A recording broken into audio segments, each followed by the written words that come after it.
What is going on, Big Apple Banter listeners, and welcome back to another episode. We know it's been a little bit of a while, of course. We're just a couple college kids, super busy schedule. It's myself, Matty tonight, and we have another guest. We're talking New York Knicks basketball. Jack Higgins, welcome to the show. How are we doing tonight? Yes, thank you. It's an honor to be here. Should be super fun. All three of us grew up happy together. to have you, Higgins. Went to high school together. Super fun times. It's been a little while since we talked about the Knicks. Last time it was just myself and Matty but the playoffs are approaching, and when the playoffs are approaching, it's time to really evaluate this team. Obviously, a very successful season so far. They currently sit third place in the Eastern Conference, fourth in the entire NBA. They're playing the Warriors right now. I think they're winning. Somebody can check me on that. Let me take a peek. I think they're winning right now, but the story of the season for the Knicks is they've really beaten up on the bad teams, but have struggled against some of the best teams. The big headline floating around, 0-7 against the top three teams in the league. The Knicks are number 4. The Thunder, the Cavs, and the Celtics, they have not been able to take down yet. We just look at some scores really quick against the Thunder. They've lost 117-107 in January. A week later, a game that Jack Higgins, you were at, they lost 126-101. We'll get to that in a little bit. They've lost three times. My eyes started bleeding after the first half, so. Yeah, it was rough one. They've lost 3 times to the Celtics, and of course, me living with a bunch of kids from Boston, I get an earful after all those games. And then they've lost twice to the Cavs. So it's been a great year, but there's definitely some room for concern. Obviously, the topic of this episode is kind of going to be, are the Knicks pretenders or are they really contenders? Last year, Matty and I talked about it in the last podcast about the Knicks, but it was a really fun year, and they made some huge moves in the offseason, and it's been a great year, but if you can't beat the top teams in the league, it may not be your year to contend for a title. So, Matty, I'll hand it to you first. Have you noticed anything that's kind of happened in these games against these top-tier teams that have maybe slowed down the Knicks a little bit? Well, I think it's not even like we're losing these games. We've lost these 7 games by an average of 20.1 points per game in this conference. So it's not even like we're competing in them. It's not competitive basketball. I'd say the biggest thing I've noticed this year versus last year is our strength. Last year we were a very deep team. And this year, after the Karl Anthony Towns trade that we made in the offseason, feels like we're a very top heavy team. Which has showed up in our bench statistics this year. Our bench has the worst offensive rating in the league, coming in at around a 47.6. This could be due to the fact that we just play our starters a lot. So obviously the bench, if they get less minutes, aren't going to be able to score too much. But I think it's still the bench is coming in at 100 less minutes than the next closest team. So our bench really doesn't get involved that much. But the point being is that the team heavily relies on the big dogs to win. And if not everyone's clicking and the stars aren't clicking, you're just not going to beat the best and deepest teams in the league come playoff time. So it's a pretty big disadvantage. Yeah. So I guess the way we should attack this is every game has kind of been a little different, especially between the 3 teams that they've lost to. Higgins, you were at one of the games against the Thunder at the Garden where they got blown out by 25, 126-101. McCall Bridges, 0 points. OG only had 4. Probably not a great game to go to. So you were there, man. What did you see on the floor? Well, to be honest, I don't think I could have picked a worse game to go to this year. From the beginning, they had about a 10-point lead within 5 minutes of the game, and it just continued to grow. And there was a gap, and it seemed like OKC, we all know, is such an incredible team offensively and defensively with generational talents like Shea and Jalen Williams and Chet, who's injured. But their team is unstoppable, and they really showed us that game. It was unbelievable. Yeah, I think Shea had 39 that game. Who the hell is Isaiah Joe? This guy dropped. He had a generational game. This guy has 4 50-point games in his last 19 or something like that. The guy's hooping at an unreal level. Yeah, he's unreal. And obviously, the Thunder, very well-rounded team. obviously beloved Isaiah Hartenstein left the Knicks to go sign there, but still, like, on your home floor, losing by 25, it's just embarrassing, man. I mean, really tough game. The Knicks played them pretty tough a week later, but still, just very frustrating game. The games that I really have watched a lot, that I watched the most of, were the Knicks Celtics games, and obviously Jason Tatum, for some reason, loves playing against the Knicks. I feel like he can't really miss. But something that I've really noticed, and Matty, I think you've noticed this too, is the pick and roll game that the Celtics run against the Knicks. Very, very effective at isolating the poor defense of Karl Anthony Towns. He's not great at switching picks. Jalen Brunson, obviously a smaller guard, gets swatted off the ball a lot. He's not in great matchups. So, Matty, when we're looking at this Knicks defense, specifically looking at Karl Anthony Towns, like, how is he getting exposed, really? Yeah, so I saw this article, I believe it was on Sport Illustrated, but it pointed out that when Karl Anthony Towns is on the court against any of the top 10 offenses in the entire NBA, the Knicks defensive rating drops to a 127. For context, the worst defensive rating in the league across the season is a 118. So it is pretty rough out there. Like, bad is an understatement. He just kind of gets exposed by strong offensive builds. I mean, granted, it makes sense if you're playing a top 10 offensive team, like, your rating's going to drop. But the fact it drops as drastically as it does, is pretty embarrassing, and that will not win you games come playoff time. Like, it's unacceptable. Fortunately for the Knicks, I mean, we're getting a defensive presence back in Mitchell Robinson. We just got him back, actually. So I think that'll help come playoff time to help counterbalance Cat's extremely effective way to score points. But the defense has just been brutal against top 10 teams. It has been brutal. Is Mitch playing tonight? I don't even know if he's playing tonight. Yeah, he is. Well, he's been on minutes restrictions, so he was playing in the last game.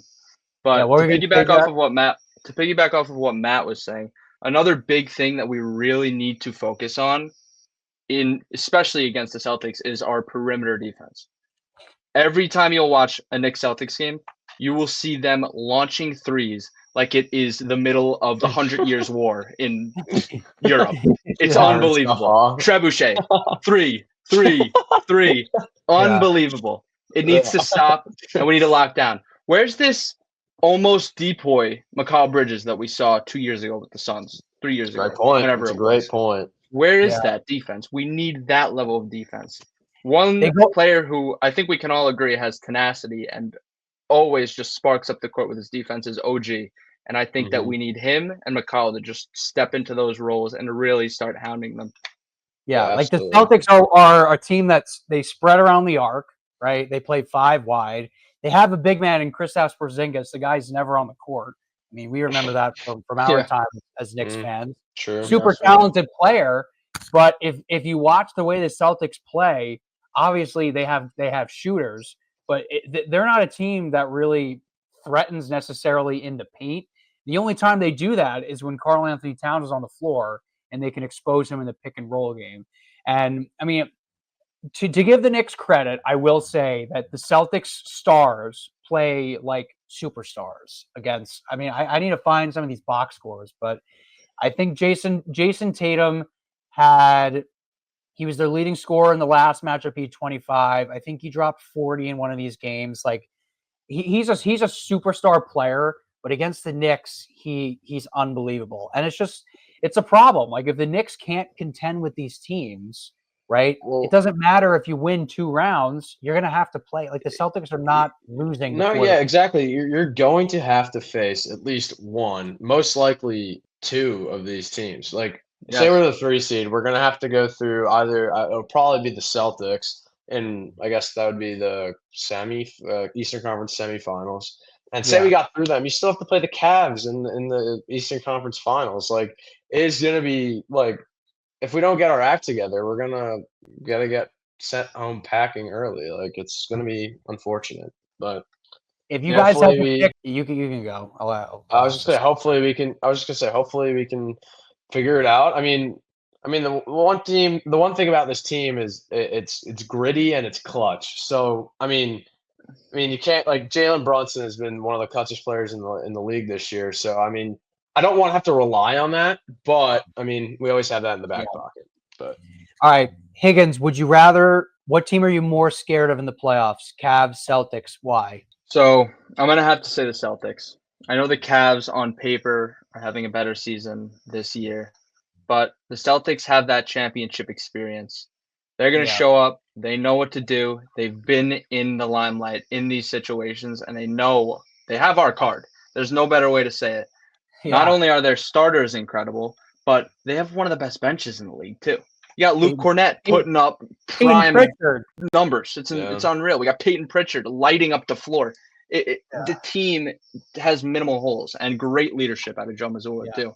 I got to hear all my roommates glazing Peyton Pritchard. I hope they're listening to me. Me too. Does Eddie have anything to say about the Celtics? Or Eddie has a lot to say about the Celtics, but his whole I'm in Celtics land over here in Connecticut. Yeah, true. It's both of y'all are. I mean, down here, I got to worry about Heat fans, but the Heat have been bums this year. So they suck. Yeah. It's like it's tough to watch. It's tough to watch these games because it's like I hate to break it. I'm scared of the Celtics. Like I don't want to. You're right, Higgins. They have our number. And to Higgins' point, you go. I was going to say to Higgins' point, like the championship experience that the Celtics have, like coming off of last year, that's it. Like they've been there before. They've handled the pressure. I mean, it's going to be something that the Knicks haven't experienced in 31 years. We haven't been in a championship since '94. So, I mean, I'm not sure how old Brunson. I think he's in his like lower 30s, but he was 1 year old, maybe not even born. I don't know, but like it's something that all of these guys haven't experienced, and I think come playoff time, that's always the number one factor is playoff experience and how you handle that stuff. So it is. I would agree with Higgins when the Celtics scare me more than the Cavs. I mean, the Cavs, don't get me wrong, have been like excellent this year. But it's kind of like I need to like see it to believe it come playoff time. Like they definitely have the potential to be, the best team in the league. But definitely scared of the Celtics. The thing that scares me with the Cavs, I'm looking right now, is they have 7 players who average over 10 points per game. And those players do not include guys like Max Strus, who are very valuable. Is he hurt right now? No, he's not hurt. He was hurt earlier in the year. That's the guy who's dangerous. Isaac Okoro is another guy. Dean Wade. Those guys, that's not even including those guys. They traded for DeAndre Hunter at the trade deadline. Forgot about that. But like what Donovan Mitchell, Darius Garland, and Evan Mobley have been able to do this year is you have Mobley, who's one of the most talented bigs in the league. He's so long and lanky, can shoot the ball, is a prolific rebounder. You have Donovan Mitchell, who's quietly putting up 24 points a game, who is one of the best driving point guards, draws fouls, hits shots, one of the most explosive guys. And Darius Garland is a dog. Like 21 point. Like the issue that I feel like with the Knicks is I feel like when they win big games, they have 2 guys that play really well. Like it's either Brunson and Cat or Brunson and McCall or Cat and Anunoby. And I feel like I haven't seen enough complete performances out of like Thibodeau is going to rely on his starters. I get it. Like the Knicks like if we're down to like a 7-8 man rotation come like playoffs, like that's what we ended up having to do last year. Like like the Knicks starting 5 is one of the best in the league. But if you look at like our stats, like after Josh Hart, the production just drops. Like Deuce has been solid, Campaign's been all right, but they're so up and down that I don't have a lot of confidence like these other teams. Like if I'm playing Cleveland in the playoffs and I got to see Max Strus coming off the bench and Isaac Okoro, and I got to play the Celtics and Peyton Pritchard and Luke Cornett, like that is, and Matty, we talked about it in the last Knicks episode, but not doing anything at the trade deadline was a little bit concerning. And don't get me wrong, I love Cat, and I'm glad we did that trade.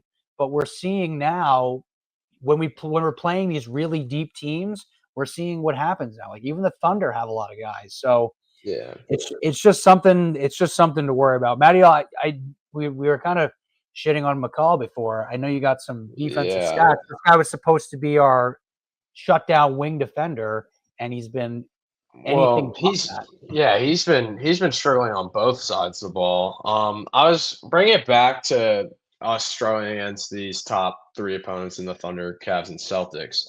I went and looked through those 7 games, and I mean, in general, Macau has really struggled this February. I mean, through 10, well, when I found these stats, it's through 10 games. It might be through 11 now.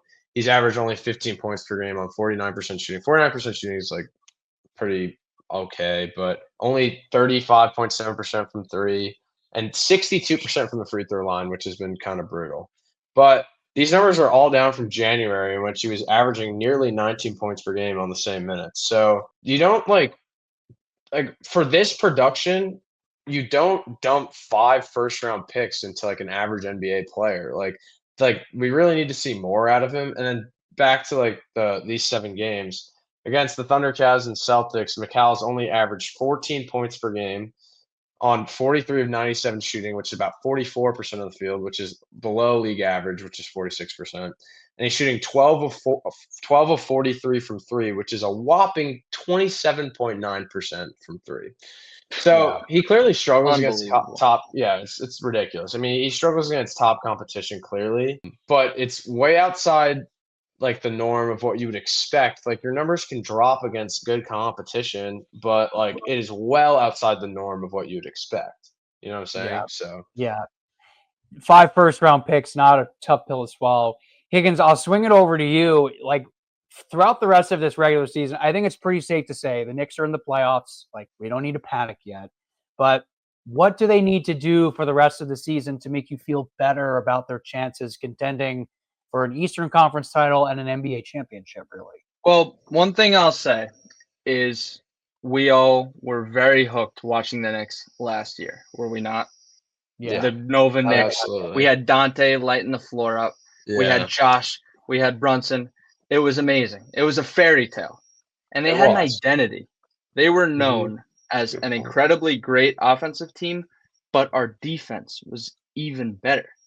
And that led us to be the great team that we were. Granted, we unfortunately had a lot of injuries, and that's stymied our ability. You can't convince me that we're not an Eastern Conference Finals team and taking the Celtics to Game 6 or 7 if we were healthy, like full strength. Yeah, that Pacer team was a bunch of frauds. That really pissed me off. Yeah, unreal. Oh yeah, okay. Yeah, Tyrese Halliburton's a bum this year too. Yeah, An absolute I was bum. pissed when he made Team USA. I was like, what is this guy even going to do? Yeah, dude. So you're saying, Higgins, that they need more of an identity? Like, yes, this year I think what will separate us from a team that is 9-11 against teams not only just the Celtics, Cavs, and OKC, but teams that are above 500. We are 9-11 against them. Yeah. What will elevate us to a championship level team is an identity. And it's not too late to have that, but we need Jalen Brunson to step into that captain role and lead this team to glory. Yeah. Yeah. I'm also looking like, I know this isn't like a huge stat, but the Knicks point differential, like they're plus 4.8, which is like, whatever. But all of these 3 teams, the Thunder are plus 12.6, the Cavs are plus 11.5, the Celtics are plus 8.6. Like these really, the top 3 teams, they dominate the teams they play. And it feels like the Knicks, they just beat the Bulls in overtime, who are like, no disrespect to the Bulls. 14 games under 500, I think. I don't find them super impressive. I haven't seen the Knicks, like I haven't really seen the Knicks do any, like they beat the Bucks a couple times. I think they had a really good win against the Bucks. They beat the Grizzlies the other night, but I haven't seen the Knicks. I haven't seen a statement Knicks win yet, and I don't think until they beat one of these 3 teams, I'm not really impressed. Like that's a good point. Last year for me set the standard for this team. I think it's pretty obvious they got better in the offseason, and I haven't seen anything to make me go, holy shit, this Knicks team, even Stephen A. Smith, who loves the Knicks and will defend them on all fronts, he doesn't think they're a legit threat for a title. And maybe they're not, but like with their record, they're 40-20. They're the 4th best record team in the NBA. I can't say that I've been super, super blown away by what I've seen this year. I see them sneak out wins, and I mean, I don't know. Like, no, yeah, you're absolutely right. It's like the feeling I got last year was just like so much different. Just like, I mean, I don't know if it's just because we've been used to like such disappointment, that last year was just like such a special year. But I mean, back to I mean, I don't want to sound so negative about this team because but like, they're great. They're great, but we have expectations this year. Last year, we had a fireplace watching them play, and we were all juiced up, like Brunson, it was Brunson coming out party. I think this year, I don't know how you feel, Higgins, but this year there's expectations, and I feel like we're coming up short. I don't know if that's there was expectations, and the adrenaline was high watching DiVincenzo with those 2 threes. That double bang out of Mike Breen had me fired up going into this season. Yeah. And you're right. The expectations just haven't been met to that level. Not terrible. I still love the team. I love the guys. I love the rapport that the players have. I think Tibbs is a good coach, but it's not there. Yeah. Not there. They just haven't. They haven't done anything to like blow me away. Like, no. To Higgins' point, he mentioned the records above 500 records. In comparison to the Knicks, you said 9-11, correct? Yeah. 9-11. The Celtics are 20-11. The Cavs are 22-6, and the Thunder are 21-10 against teams. There you go, man. So like those teams beat the best teams. Yeah. So it's not just about like winning games, and granted, we're at this point last season we have a better record than we did last year, but it's just the way we're winning games. I think, like as you guys said, like we don't have that identity. We like the way it's happening has been just a little lackluster. Like I want to see more. Yeah. I mean, another interesting thing, we talked about this last episode, Matty, and we'll get into a little bit more. I think it's pretty safe to say the East is not as dangerous as the West. I mean, the Mavericks, terrible news. Kyrie Irving goes down. Very dangerous team. They sit at 10th place right now. But just for some context, there are only 6 teams in the East that are above 500. The last team is the Pistons, who are at 35-27. There are 10 teams in the West that are above 500. The Mavericks being the quote-unquote worst. I mean, their season's over. With Kyrie, they're 32-30. Yeah. Nico Harrison has to imagine being a Mavs fan. You trade away Luka. There goes Kyrie. AD is hurt. Like, in their tickets. Yeah, dude. Yeah, because it's a joke. I mean, imagine this happened in New York. There'd literally be like riots, fires in the street. We wouldn't stand it'd be a riot. Yeah. No, absolutely not. Yeah, but, James Dolan would not allow Jalen Brunson to be traded. But point being here is that obviously with the Knicks being in the East, they play predominantly Eastern Conference teams, and there's only 6 teams total that have above 500 record. These teams in the West, the Thunder, the Lakers, the Nuggets, the Grizzlies, those are the top 4. There are 4 more teams in the West that have above 500 that are playing above 500 basketball. Like, there are a lot more teams where I'm kind of like, holy shit. Like, the West is for sure deeper than the East. You want to know what pisses me off? You know what pisses me off? I was looking at the standings the other day.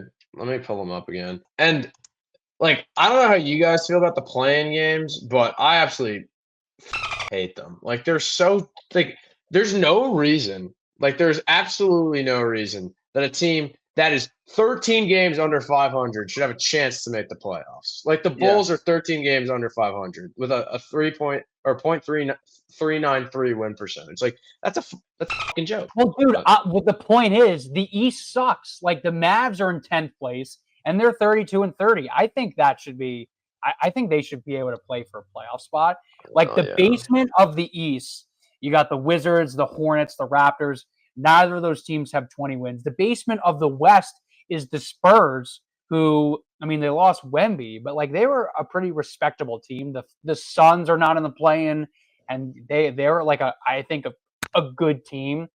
It's just like I'm afraid the Knicks are going to get bailed by playing in a weak Eastern Conference. Like, let's look at it right now. I mean, the top of the Eastern Conference is like fantastic, obviously, but I agree with you. Like, after, like, I don't know, it's like we're not being tested. I don't know if that makes sense. I mean, NBA is a long season, so it's honestly, especially with the Knicks who play so much, like their starters play so many minutes. Like it's nice, like probably not getting like beaten up going against top competition like every way, but it also kind of hinders you when it comes to. I mean, clearly when we play top over 500 teams, we're not ready because we're sub 500 against above 500 teams. So, Yeah. that's a good like. I think that's fair. Yeah. Like Higgins, I don't know about you, but like right now we're the 3 seed. We'd be slated to play the Pistons, and personally, if I don't I'm even looking like at the that West, matchup. if I'm in the West, I'm more scared of 6 through 10 compared to the Pistons. In the West, it goes Warriors, Clippers, Kings, Timberwolves, Mavs. I mean, I guess not the Mavs because they've lost their whole team, but Warriors, Clippers, Kings, and Timberwolves would be a more threatening matchup personally for me than the Pistons would. I don't know what you think, but it just I don't know. It The East- definitely would, but Yeah. I'd be ecstatic to even get there. Yeah. If we're playing any of those teams, we did something right. If we're in the NBA championship this So year, sick. we did something Dude, I was right. at Yeah. I was at the bar the other night, and well, this is Central Florida, so I mean, you don't find Knicks fans too often down here. But Oh. I met this guy who's 40. He was telling me about his glory days when he was a kid when the Knicks were good. He said Patrick Ewing was like his guy. But yeah, like the Knicks need to get back to that, and we're starting to get back to that era. But I don't know. I just like. I almost want to say we're too finesse. We're not enough. Like We're last one year was good fun. off-season move. One good off-season move. Who do you think? Putting the Who do you pieces think? together. Who do you want? That's a good question. All right. This is my hot take that I've been saying for a long time. It's a We little like bit hot takes. We like hot conspiratorial. takes. It's a little bit conspiratorial. Oh God, Higgins is working with. And I don't have any sort of a package lined up because honestly, I have no idea how we would get this guy. I don't even know when his free agency is up, but I have had a funny feeling that we're going to get Giannis Antetokounmpo. I knew that's where you're I've going. seen that. That's crazy. I don't know. No, I mean, like we'd have to give up, like, I mean, A lot of people. I mean, I've He's- had to guess like OG, Josh Hart would have to go in that. Like, I mean, like if we, I mean, like we wouldn't give up Cat. We just traded for him. And we don't have the cap space, right? There's no way. No, I mean probably not. I mean, you could probably figure it out somehow, but it would be it would take. Oh, I mean, granted, I mean the Greek Freak in New York plus Brunson plus Yeah. Cat. It'd be crazy. I don't know if it would work. Maybe it would. I don't know. Like, but I just don't see like what I don't the either. point of that would be. Like I don't even know. Like obviously he would help us, but do we really need like another ball dominant player?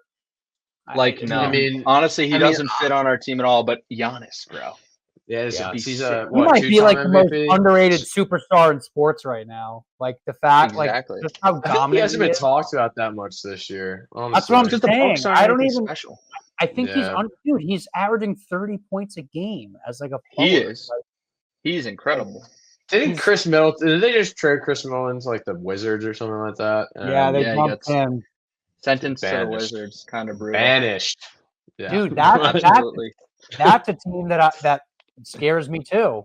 Dame and Giannis in the I playoffs. thought- I thought you I were don't going to say want the that. Wizards. I was like, what? Those Oh, are yeah, in-season shit. tournament winners, so let's put some respect on their name, all right? Oh wait, True. Kyle Kuzma. That was the trade. Kyle Kuzma is now on the Yeah. Bucks. Yeah. That like I don't want to play the Bucks, dude. So I guess to wrap it up, We can beat them, I think. But I guess to wrap it up, the Knicks are going to make the playoffs. Let's be real. It's mostly good. All right. There's concerns with beating the top teams in the league. Whatever. It's the regular season. Everything changes in the playoffs. I think the Knicks have a chip on their shoulder. I think, the past 4 to 5-ish years, going back to them making the playoffs and losing to the Hawks and, the fuck Trae Young stuff. I think this Knicks team, like, they've had some playoff experience. They have a little bit of chip on their shoulder. The fan base is crazy for this team. This may not be the year, but would you guys, I'll start with you, Matty L. Is this team a true contender right now, or are they pretenders for this year? And be honest, don't be biased. Can this team win the NBA title? Really? yeah, I think we can Like, and if you're asking if we have the ability to win an NBA title, I think we have. I'm not asking you if you think we will. I'm asking you if you think we can. I think the pieces are there. I think it's just a matter of like, I mean, if Mikal can figure it out defensively, offensively, I mean, you're adding a guy that was what? He was an all-star. Like he was a defensive player of the year, like contender, like as you said, like that would be a massive. I just cut myself. That would be a massive get back to the program. Mitch comes back once he gets back in the swing of things, like defensive presence on in the front court. Like I think it's not going to be easy, but I think it's possible for sure. Like I mean, like anything can happen come playoff time, but I really do think this team has potential. You have them as contenders. I would have them as a contender. What about you, Higgins? Pretenders or contenders, and why? I know we've been pretty pessimistic this podcast about the Knicks. We talked about the good, but we've also talked about the bad. I think overall the Knicks definitely could be contenders this year. Like Matty was saying, we have the pieces. Yeah. We just have to find an identity.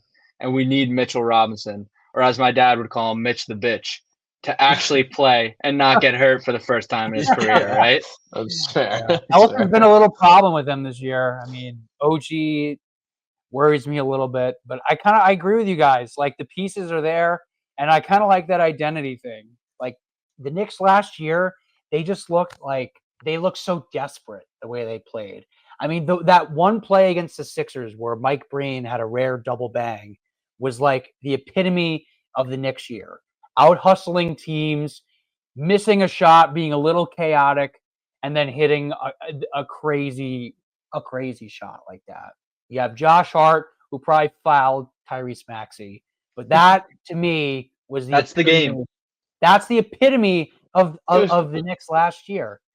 I think it's just weird. Like Tibbs is a defensive coach, yet I feel like this year has been one of the Knicks' worst defensive years, and I just feel like they've been a flashy, pretty team, and I want that gritty nails Knicks team from last year. I don't know, man. We'll see what happens, but we'll get it done. We got a fun playoffs to watch. We do. Yeah.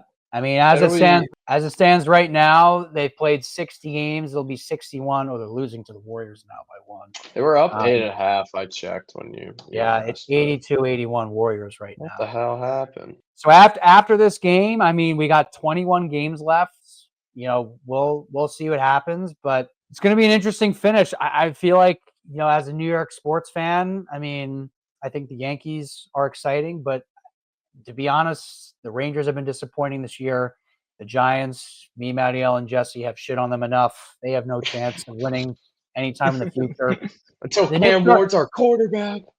Oh God! Yeah. Well, that'll be an episode coming soon. The draft, and the combine, and everything. But the Knicks are the team that gives New York hope. So I want to say they're contenders because I want somebody to win. God damn it! But we'll see what happens. It should be a fun road. Hopefully they can make some noise. But later this week, J-Man and I will be hopping back on the Rangers. They've been on a little bit of an upswing recently. The trade deadline and everything is coming up. So stay tuned for that. And we thank you guys for stopping and listening to us banter about some New York sports. We'll catch you in the next one. Thank you guys for having me. It was a blast. I hope to be back maybe for a playoff talk. Yeah, absolutely. Yeah. Thank you guys. Talk to you later. Yeah. All right. Yeah.